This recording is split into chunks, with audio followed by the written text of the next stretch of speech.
if you wanted to watch it again, or if you needed to look up something, it would be available for you.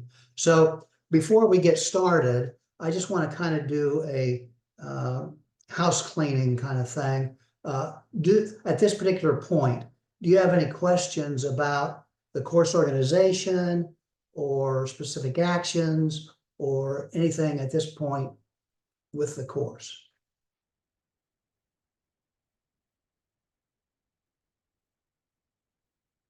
Well, hearing nothing, that's probably a good sign. Good sign. So, of course, I'm new at Madonna, but I've been teaching a long time at Franciscan University of Steubenville, and we were totally immersed in online the last 6 or 8 years, and so therefore, for me to work my way, and we use Blackboard, so for me to work around Blackboard and those kinds of things, it was fairly easy for me. The difference is the courses there were 10 weeks in length, and man, this information comes at you very fast in 10 weeks. And I was happy when I saw that it was going to be a little bit longer for the entire semester. So therefore, you had a little bit more time to digest the content than what my Franciscan students had. So the question is, have you found this course to be similar to the other courses you've had, or dramatically different, or about the same?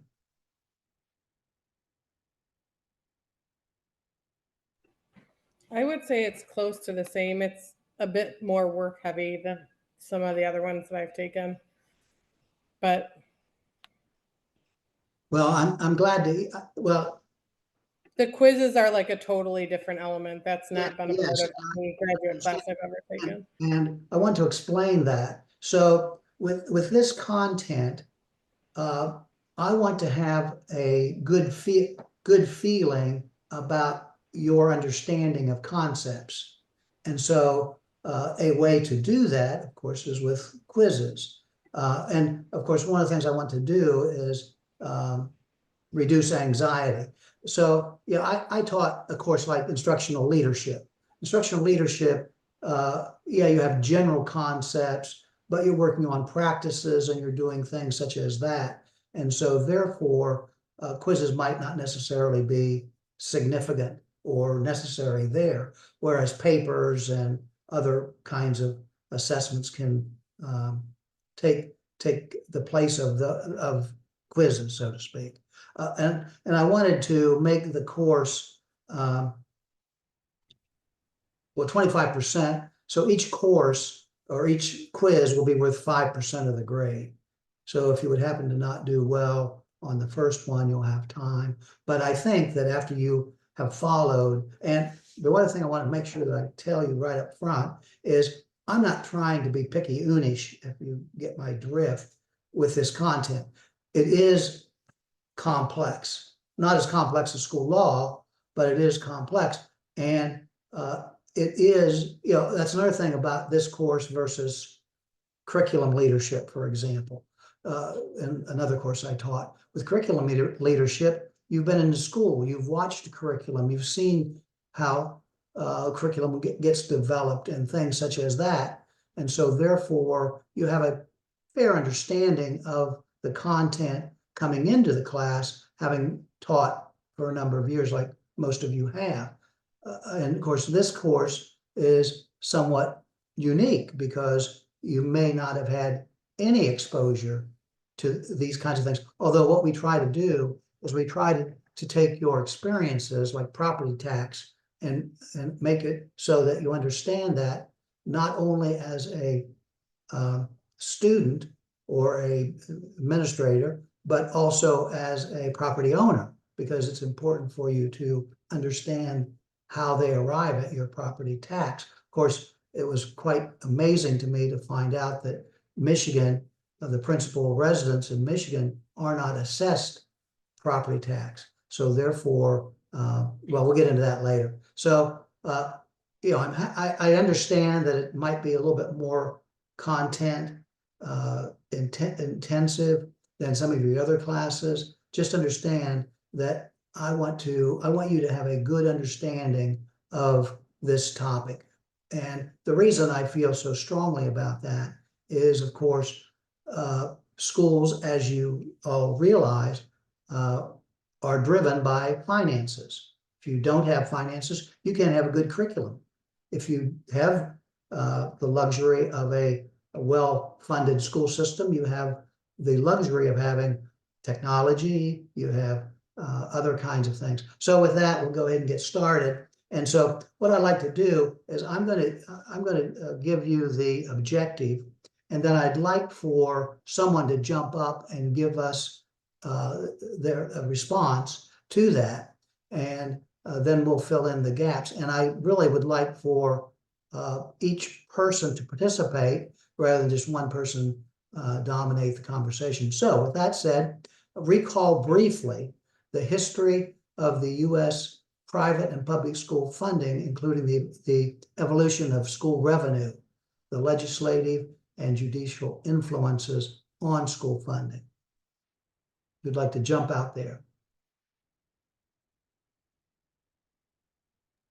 So I can start. I know based on last week's reading, a lot of in the past, before Proposal A, a lot of the funds that came in to the schools were from people and they're paying their taxes. Yes, perfect. Not much from the state.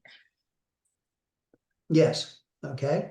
So that's. And then Proposal Yes. A came in, and then they increased the taxes from 4% to 6%. And this is where the state started paying more for the schools. I'm going to make an editorial comment about that a little bit later. Yes, absolutely, you're right on point. Other kinds of important events that took place that brought us to where we are today. And of course, not only do I want you to understand Michigan school finance, I want you to have an idea of school finance around the other states as well. Not specifics, but in general. Anyone else want to add to the conversation? Well, I'll get a little bit more specific.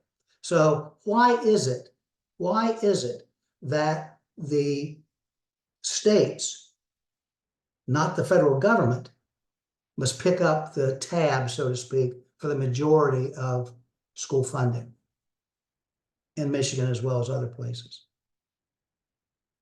Why is that? Anybody have an idea?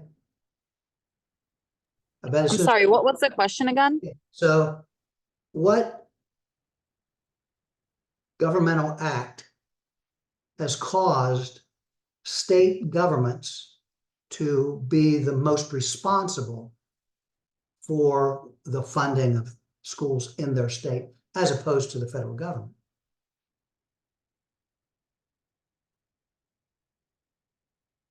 I'm just thinking legislative branch, but I don't know if it has anything to do with, Okay. because I know that's something we read about. Yes. So the 10th Amendment of I was just going to say the 10th Amendment and equal rights to education. Well, first of all, feel free to guess, okay? This is to just jog your mind. The 10th Amendment was, reserved the rights to the states. And in the meantime, the Constitution made no mention of education and education funding. So you put those together, and that's why the states are they have the tab, so to speak, for funding education in their state. So what was the first way to fund education? Now, and of course, I'm not talking about the early days when community people got together and said, we want to give money. But there was, I guess, what was the first tax? I guess maybe I'll ask it that question. What was the first tax that went toward public education? Was it income tax? No. Property tax. property tax was the very first one. And so property tax has had a long, long history of funding education. You know, not so much in Michigan, but in most other states, property tax is the primary local source, so to speak. Okay, I know you're going to get this one. Okay, so Catholic schools, why don't Catholic schools get public money? You guys wrote about that in your. Go Because ahead. of the separation of church and state. Yeah, well, separation of church and state, that's the legal aspect of it, although many states have, as you saw, have gotten around it. The Blaine Amendment? Bingo, the Blaine Amendment. Yep. Unreal, isn't it?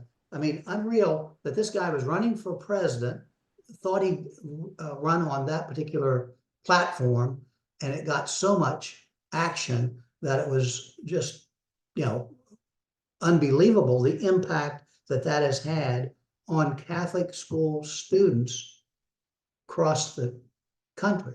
It's very, you know, so unfortunate.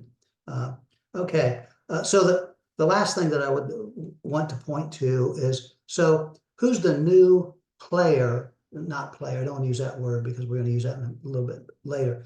What entity is the newest entity in the school funding arena? And I'll answer the question. Charter schools, or you guys call them public school academies. So therefore, they are the kind of newbies on the block. And by the way, every state funds charter schools differently.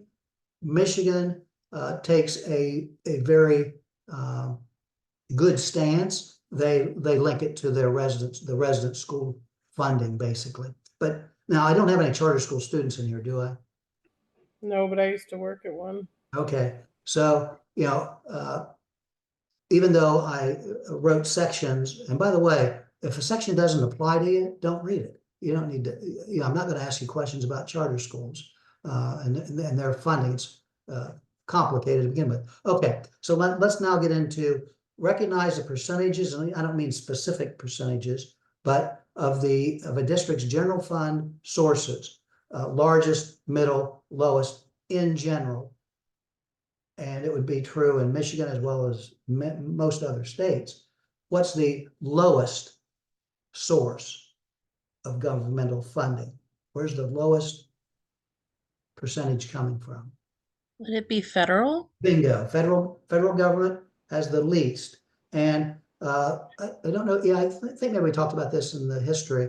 The Dwight D. Eisenhower, you guys are too, well, I'm almost too old to remember this, but so in the 50s, we were in a race with Russia, and many people felt we were so far behind in science and math that there had to be some infusion of money to help. And so the Eisenhower grant, federal grant, was the very first federal money that ever flowed, well, generally, money that flowed to school systems, and everybody received it. It was an entitlement. Of course, that's since gone away. So what's the largest in general?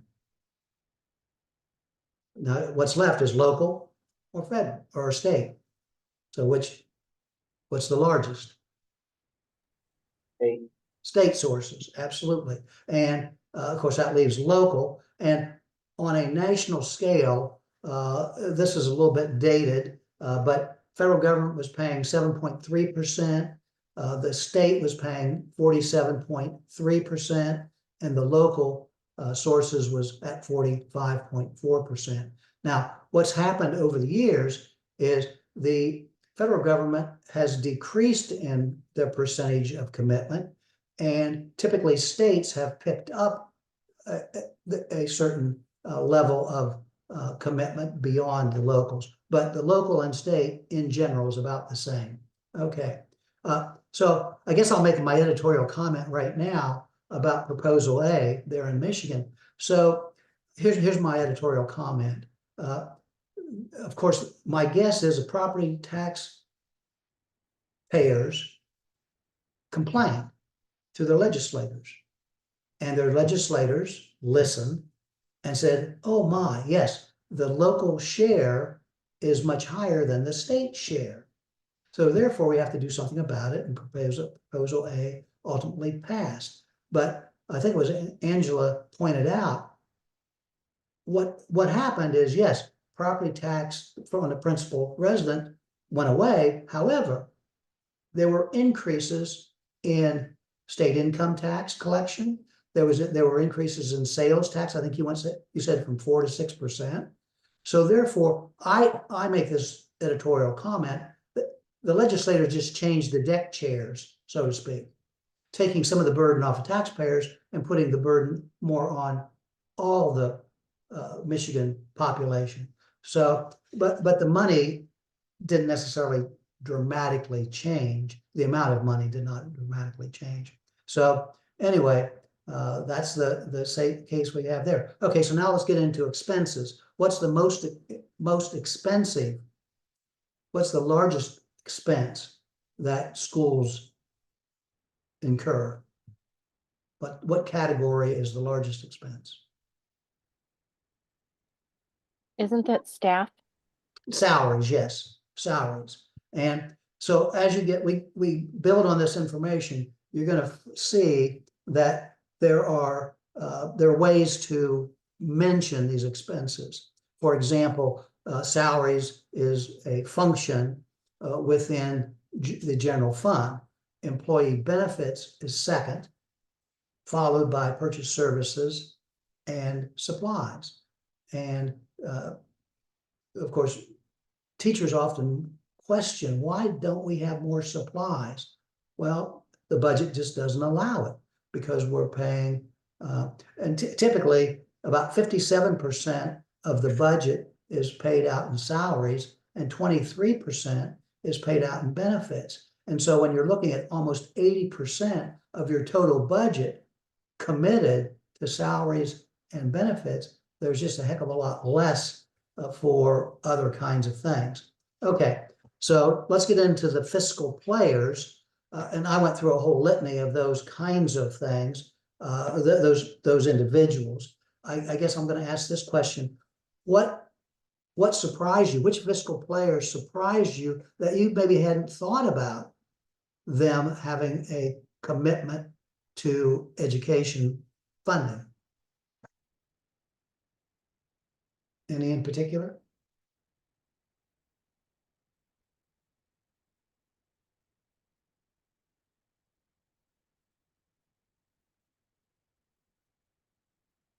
Anyone want to make a guess?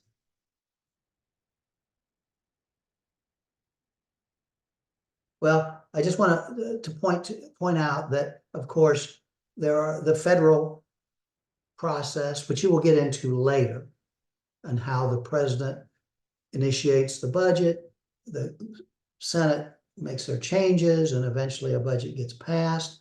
Same thing goes on at the state level. Of course, in the meantime, you have the state politicians, auditors, treasurers, those individuals. And Michigan has counties, right? Aren't you? You're divided into counties?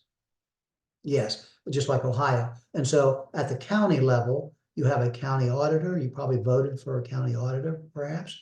You voted for a county treasurer. They all have parts and parcel to what happens in education funding. Of course, the superintendent in many schools. Now, I have to ask a question here. I'll phrase it this way. In Ohio, the Catholic or the diocese superintendent is a very small, almost non-existent player in funding of the schools. Is that the same in Michigan? Don't know.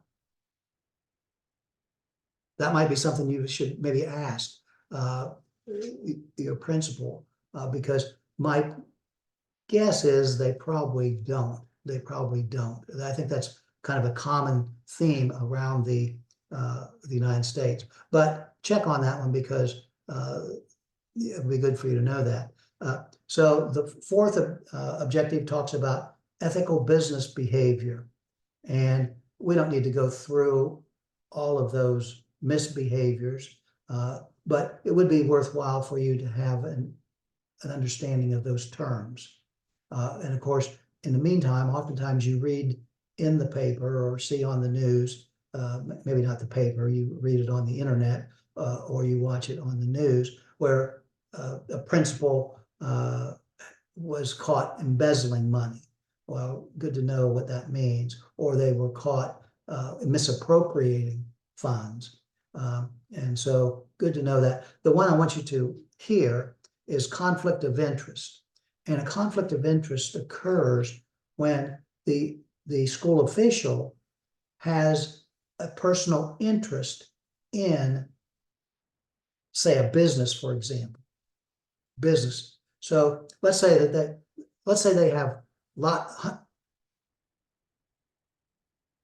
500 shares in Houghton Mifflin textbook company.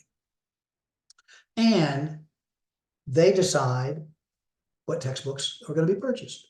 Therefore, they decide to go with Houghton Mifflin because it will boost their personal income, maybe, okay, with their stocks. So that would be a conflict of interest, okay? So I always like to share this particular conflict that I dealt with. So I was a superintendent, and I was at the state conference, and my Board of Education paid for my travel. They paid for my lodging. They paid for the entire event, and they wanted me to be there, of course. Well, I'll be darned, I won a big screen TV. And I'm going to myself, what am I going to do with this big screen TV? You know, I don't want to have people say that, oh, well, he won a big screen TV, but the board paid for his way. So ultimately, the way I dealt with that conflict is I gifted that TV to the school district, and therefore I felt much better about winning that. So basically, that goes over kind of the chapter 1 kind of information. We can do this in 2 ways. Once again, I want to stress how important knowing the terms are. Make sure you spend time knowing the terms. And I give those to you at the start of every module. And what I suggest you do is look at some of those terms you're going to know. And that's great. Some you're not going to know. Take time, look up those terms, and be very knowledgeable of those terms. Because, as I said, school finance is kind of like math, in that if you don't understand how to do single-digit addition, you're sure as heck not going to be able to do 2-column addition. So it builds upon itself. And so consequently, that would be good. So in the meantime, when we have these reviews, if there's a term that you need further explanation, please ask, and I'll provide you with hopefully be able to say it in another way where you can comprehend it. So are there any terms in the first grouping that you would like to have further explained?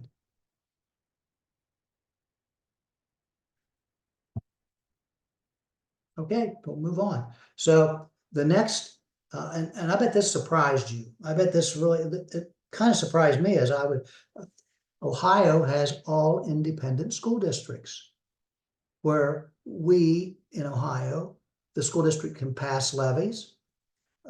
We pay our own bills. We get our own insurance. We do all those things independent of any parent government. So it was quite startling for me to realize that other states don't do it that way.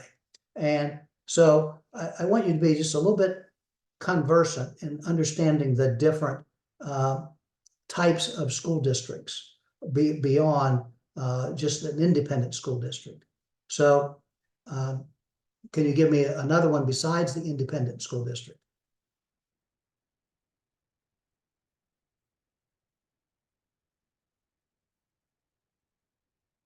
Are you talking about like an archdiocese school district?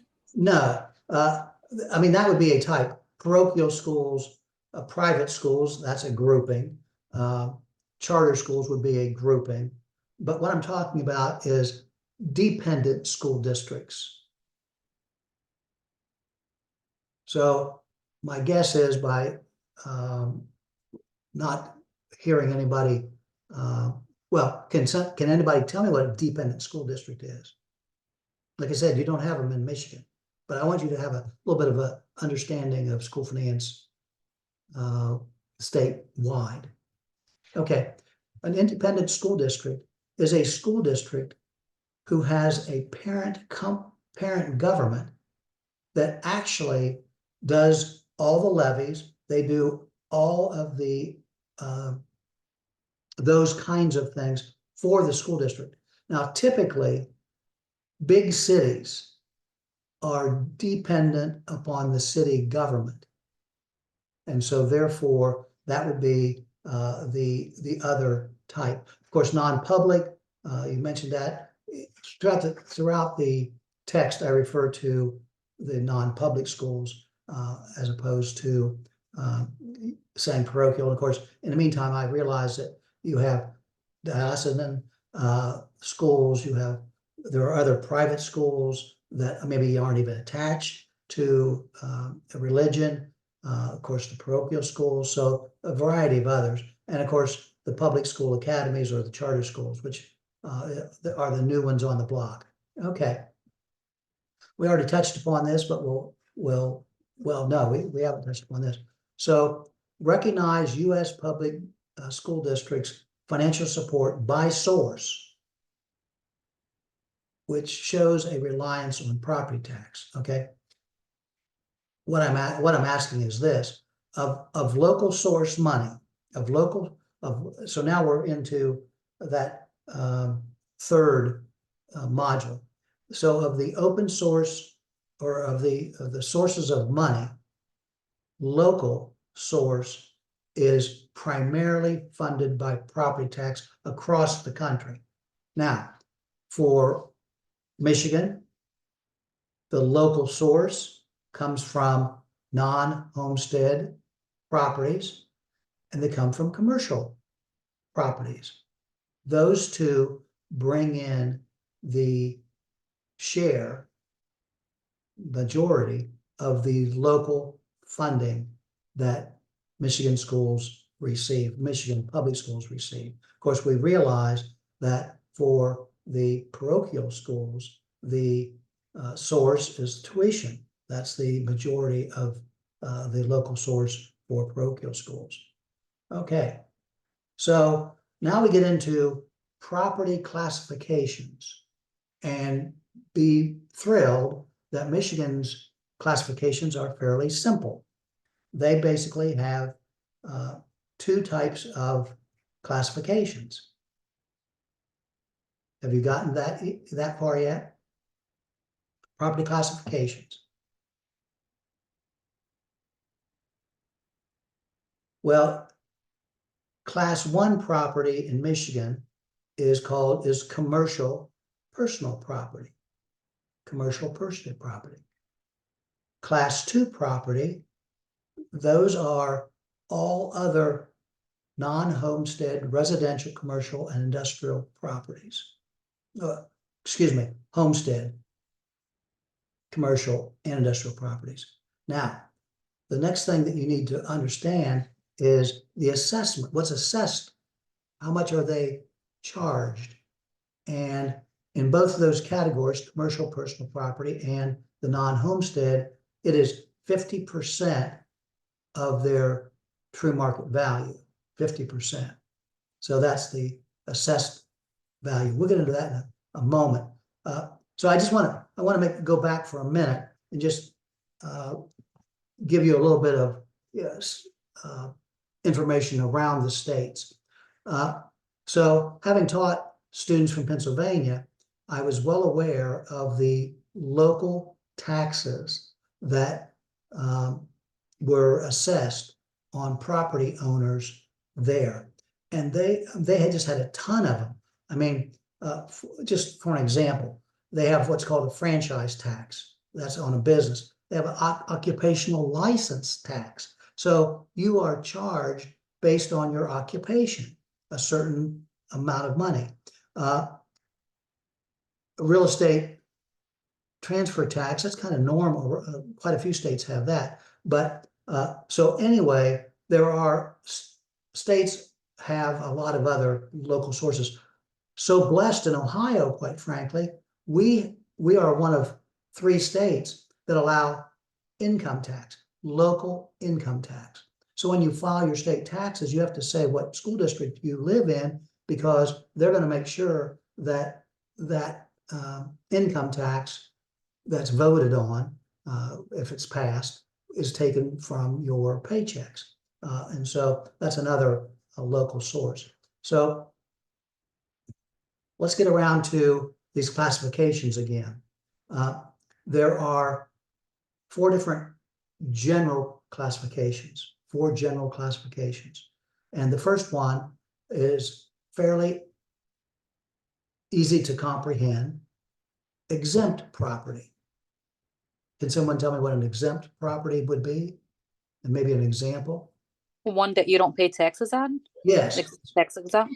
yes, it's tax exempt. Now, in here, not necessarily talking about like Michigan's principal residents are tax exempt, they are, but across the states, there are property types that are exempt from paying property tax. Can you give me one example of something that would be exempt? A school. Yes, a school does not pay property tax, thank God. Okay. Anything else? Churches. Churches don't pay property tax, absolutely. And so, With like the government buildings, such like a police station. absolutely, no property tax. Now you're getting the idea here. Okay, so that right there is one of those that you need to understand. Just another aside. So my school district decided to do a review of the property tax that people were paying in our school district. And in that review, that audit, we discovered that, or I didn't discover it, the person who was doing the work discovered that we had a building in our school district that had been a church, and it was exempt. However, it was turned into a residential property at some point, and they hadn't paid taxes ever. And so the individual, we made it such that they were starting to pay their taxes. So it's good to be aware of these kinds of things. So the next category is the large category called real property. What's real property?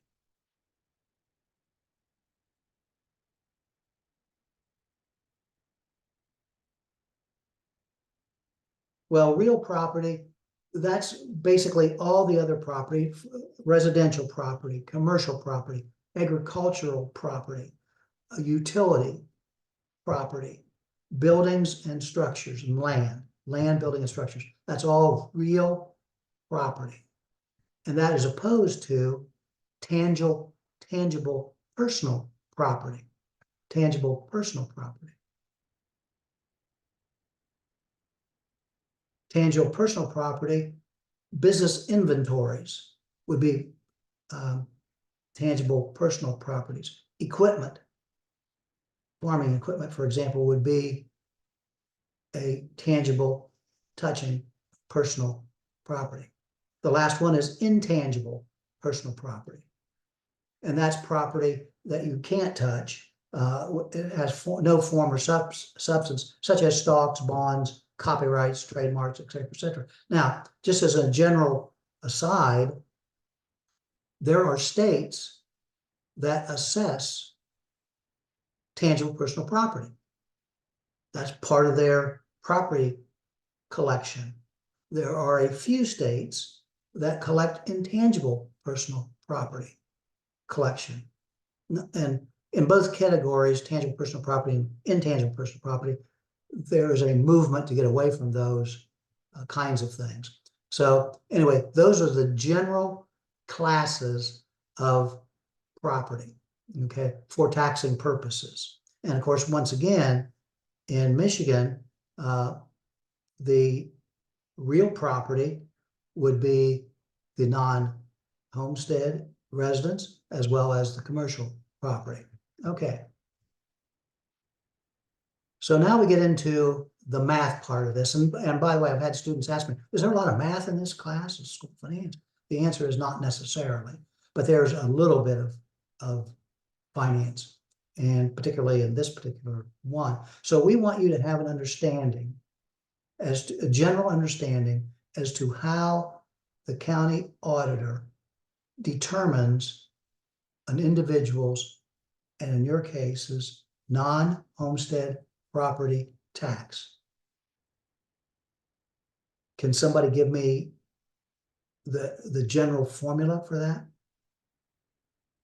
And there's some terms, of course, that go with it.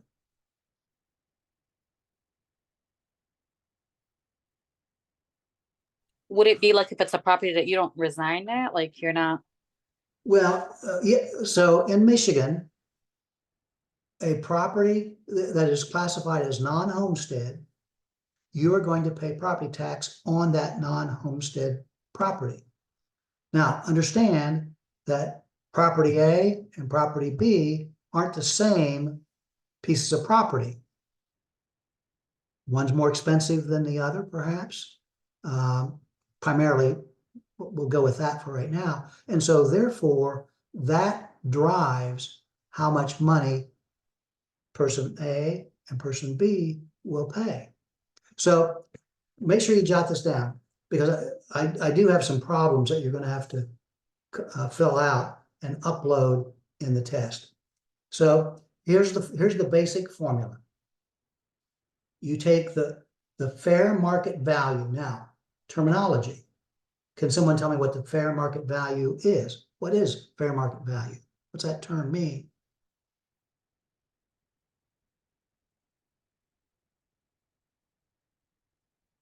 Is it what it's going for based on the homes around it, like a fair Yeah, amount? actually, and you're getting into the appraisal part a little bit, but so the fair market value is what is also called the true market value, and that is the price that a person paid for the home. And of course, if they bought that home 20 years ago, they paid a lot less. So therefore, throughout the process, there are appraisals that update that true market value. So that home that was $50,000 20 years ago, maybe is $100,000 today. Well, they're going to pay 50, if it's a non-resident, non-homestead resident, they're going to pay 50% of that true market value. So, one of the interesting parts of property tax is oftentimes people think that they are paying 100% of what they paid for the home or what it was worth. And the answer is no. Now, what was interesting for me, back to my teaching in Franciscan, every state assesses property differently. And typically it's done at the state level. And in Ohio, the rate, the assessment ratio, as it's called, was 65%. In West Virginia, it was 30%. In Pennsylvania, it varied. It could have been 100%. So one of the things that we would talk about with those students is, okay, you have a $100,000 home.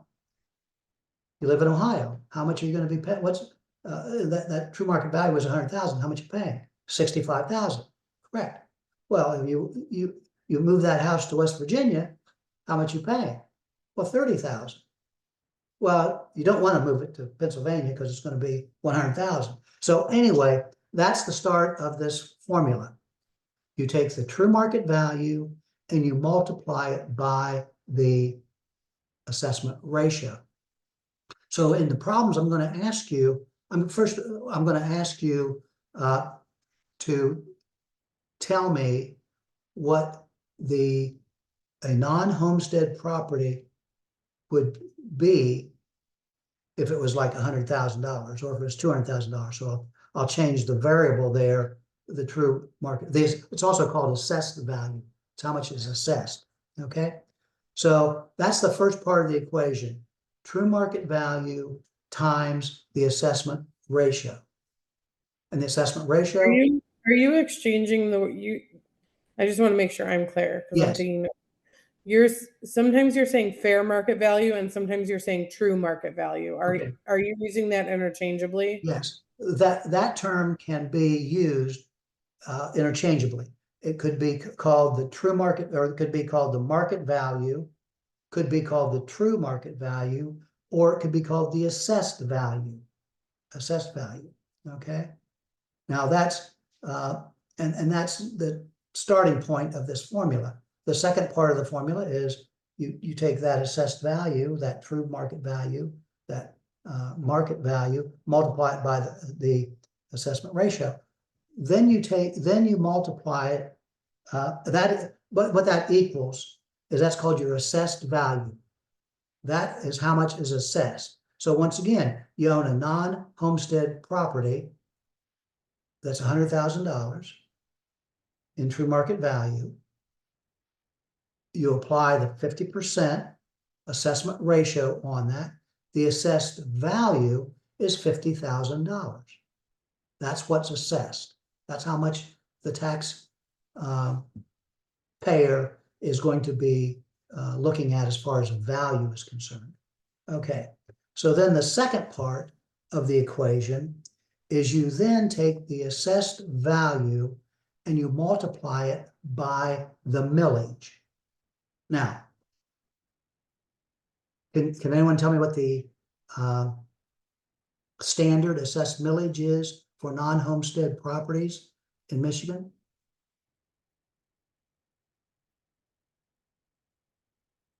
$18 mills. 18 mills.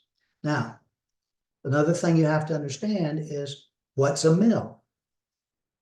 A mill is 1/100th of a cent. So in decimal points, 1 mil is 0.001. Therefore, 18 mils would be 0.018. And after you have taken the true market value, multiplied it by the 50% assessment ratio, and then multiplied it by the millage, you now have the amount of money that that taxpayer will owe. And so I just want you to have a basic idea about this. Now, understand that the county auditors, assessors, they do that work for school districts, public school districts. Of course, parochial school districts, they don't receive this money, so they don't have to worry about it. But I want all you students to understand this because you may own a home, or if you don't own a home now, you may own a home later. So therefore, I want you to have an understanding of how they arrive at this amount that you will pay, okay? Now, there's one other part to this, which I'm not going to get too extensive in, but after you arrive at that, that's how much, that's your taxable, that's a taxable amount. Property tax, how much you pay in property tax. Now, in the meantime, there's going to be reductions. So for example, if you are in the military in Michigan, you're going to have a reduction. If you are aged, you're going to have a reduction. And there are other categories that you can get property tax relief for.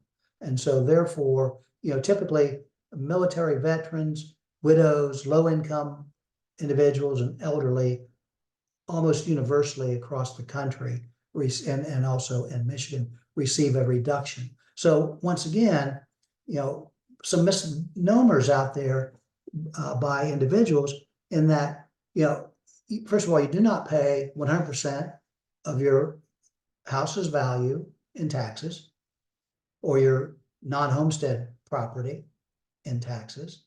You only pay 50%. then you don't pay 50%, you pay 0.018 because that's the collection, that's the millage. And then again, if you fall in one of these categories, you're going to get a further reduction of your taxes. So therefore, those are that's the formula. And like I said, I'll have I have an example in the book. I have an example in Blackboard showing you how to do that problem, those problems. And so we give you about 5 or 6 problems. One of the things we want you to do is to be able to take a millage and put it into decimal point. We want you to take a decimal point and turn it into millage. You know, as I said, 18 mils is 0.018. And so 10 mils would be 0.010. Okay? Questions at this point? Okay. So next we get into how do you raise, so a school district needs additional money. We'll start out very simply. Have you had school districts around you who build a new building?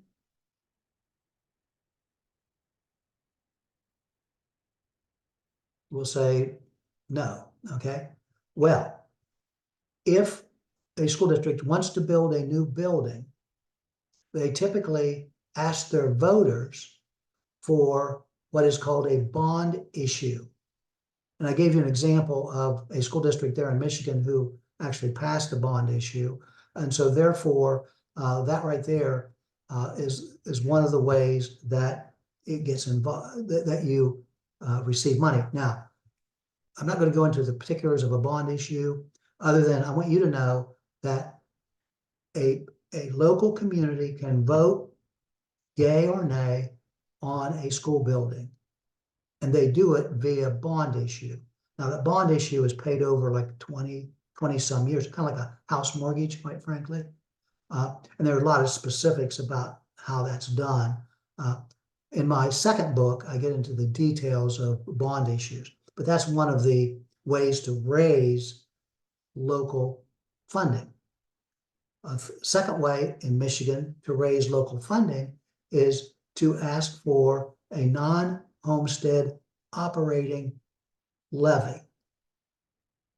Now, have any of you had to vote on any of those?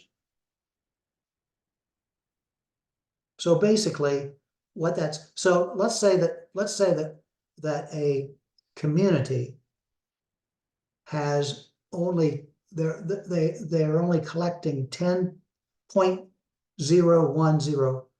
mils of non-homestead property. And they want to increase that. They have the chance to do that. They can't go over 18 mils, that's state law, but they can go up to 18 mils. And so they might ask the voters for a 5 mil increase, and that would be called a levy. It's for operating money, and it will raise the taxes on those non-homestead properties. They can also renew those. So let's say that they're already collecting 18 mils, but that vote is going to expire. And so typically what the school district wants to do is they are going to ask the voters to renew that levy, that amount.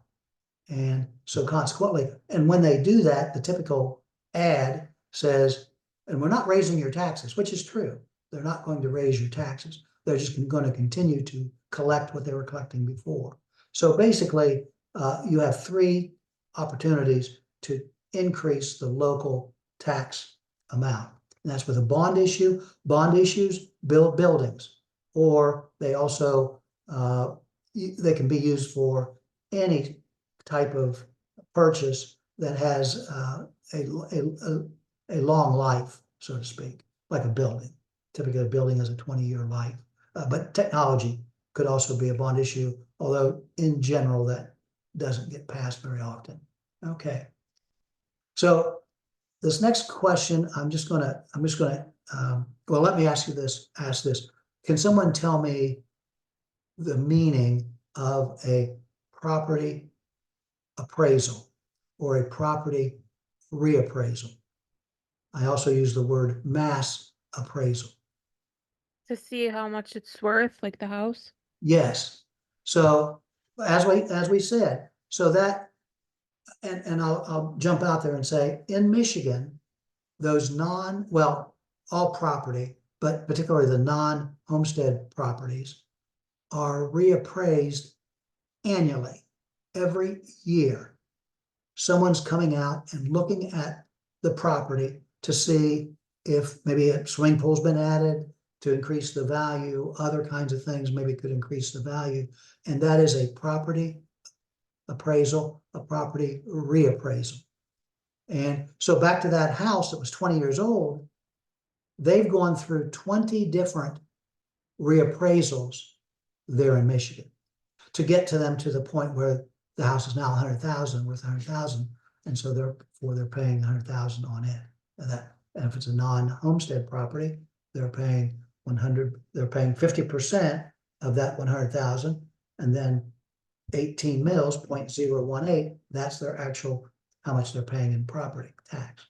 Okay, so basically, I just want you to understand that properties do get reappraised, and that in Michigan it's annual, which is kind of interesting because property goes up and down and in value. And 2 years ago, property values were just going out of sight across the country. I'm sure the same in Michigan. And so on an annual basis, people were being taxed based on those increases in their home value. In Ohio, we appraise every 6 years. And so therefore, there's not that immediate change in property value. Without really researching it, I'm going to guess, I'm going to go on the limb and say that was a part as to why homeowners were complaining so ferociously to get property proposal A passed, because they were seeing their taxes go up and up and up yearly. We don't see that in Ohio as dramatically. And across the country, the average is about 3 to 5 years. That's average reappraisal. So Michigan is out there with some rare air, so to speak, that do it on an annual basis. In fact, I would have to say that of the states I've studied, it's the only state that I know has an annual reappraisal. Okay, so basically we give you a tax bill, and in there we show you what that looks like. And so not a whole lot of questions about that. And of course, back to terminology. And we want to make sure you understand that a bond issue is a referendum with proceeds used to build or renovate a building, as opposed to a levy, which is actually for operating expenses, day-to-day expenses. Okay. Of course, we want you to understand mil, 1/10 of 1%, or 0.001 represents 1 mil.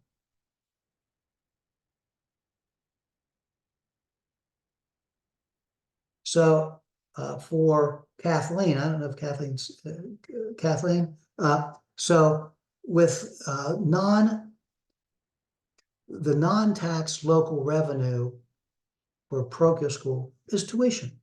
That's the local revenue in general. Now, there might be a few other kinds of things, but in general, that would be the case. I do want you to hear parent government.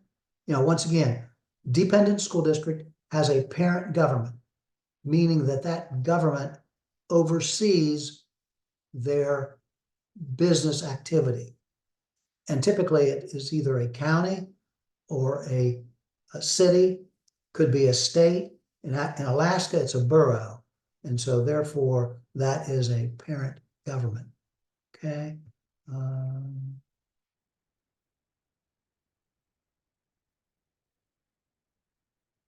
Questions? Questions? Now, one of the things and I couldn't figure out how to logistically do this. And so I decided that the best way for me to logistically do this is when you have completed the 4, or I understand that some of you have not completed all of modular 4. And by the way, make sure you walk through every one of those activities. Take some notes on those activities, because we want you to have a good understanding of this topic for sure. And so therefore, make sure you walk through it. And I set those up. There's logic to the reason I set those up the way I set them up. Because once again, one thing leads to another thing, leads to another thing in explanation. Okay? In general, questions? So I don't know if I missed this because I came in like a couple minutes late. Is it gonna be multiple choice or short answers? Bye, guys. You're right on my point. So the first quiz, which will be on school finance history, the fiscal players, and local revenue, will open, and you'll actually see it in modular 5. And it will open on February 5th, next Monday, between 5 and 8. The quiz will have, there's probably about a total of 20 questions. There'll be a few multiple choice.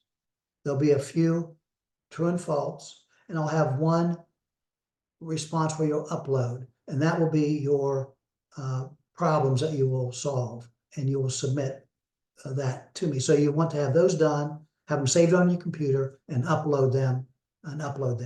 Okay. It should take you any place between 15 minutes and 30 minutes to take the test. And what I've learned over the years is that when students have a good understanding of the content, it takes them about 15 minutes, 20 max. If a student doesn't have a good understanding of the content, then obviously it takes them much longer. Now, I want to stress this. I don't want you to use notes. Please do yourself a favor and don't use notes. Now, I can't come through the computer to see if you're looking up things or not, but what I do is I set a timer on the quiz, and I have it set for 30 minutes. Now, first thing you need to know is if you are on minute 29 and you got 5 questions still to go, don't panic. It will not kick you off the quiz. You can keep on working. But what it does for me is allows me to see how long you take to take the quiz. So we'll have an idea with that. Okay. So once again, and I point, if you listen back to this video, you will hear me express the most key concepts. You'll hear me express the most key concepts. And basically, on average, what I do is I take those objectives and I typically ask one question from each one of those objectives in general. Now, there's sometimes that I don't, but Are you going to post this recording on Blackboard or email it to us? What are you going to do? So that we okay, have access? so yes, you guys don't have experience with these quizzes. So what's going to happen? I've already uploaded the quiz. No. I mean, like you said, to listen back to this meeting. Like, yes, how, are you going to email this to us, or what do you? now that's maybe you guys can help me out. So last time, what I had to do is I saved the video and I uploaded it to YouTube because I was more familiar with that process than I am Zoom. So I have it recording. I know that I got to stop it. Now, my question is, will it give me a link? Didn't think so. So I've recorded it on my computer. I've saved it on my, or it should be on my computer, which means that I could, rather than upload it to YouTube, which I don't necessarily want to do. It's okay, but I don't would prefer not to do that. I'm going to first try to just send it. I'll send it to you separately, and we'll see how that goes. Okay. And if everybody, if you look at it and you say, oh gosh, I can't get it, I can't figure it out. So then I'll then take the next step and put it up on YouTube. But, you know, once again, go back, listen to some of the key points I was trying to make throughout this discussion. And if you do that, you'll, and, you know, once again, I'm talking about major concepts. I'm not talking about, you know, I'm not going to get into the details of a bond issue. I guarantee you that. I want you to know what a bond issue is, but I'm not going to get into the details of it. It's very complicated, quite frankly. It took me a long time to figure it out. And the appraisal process, I'm not going to get it. I want you to have a general idea of appraisal. What you need to know as a Michigan resident is that appraisal takes place every year. So you can impress your friends at your events and you can say, well, gee, have they appraised your property yet? And they'll say, what are you talking about? Oh, no, yeah. They do it every year, by the way. Okay. Anyway, I'm just teasing. So anyway, and I understand that this will be your first time through this. This was the first time through. You know, I know you probably didn't know what to expect, perhaps, but the more you can be prepared and show me you're prepared, the better it is for you. It will be better for you. So we will follow this, you know, throughout the course. There'll be 5 quizzes. We lumped content together. The next one will be on state revenue, and then federal revenue, and then of course, and oh, so I have to ask a question. Now I think every one of you work in a parochial school. Is that correct?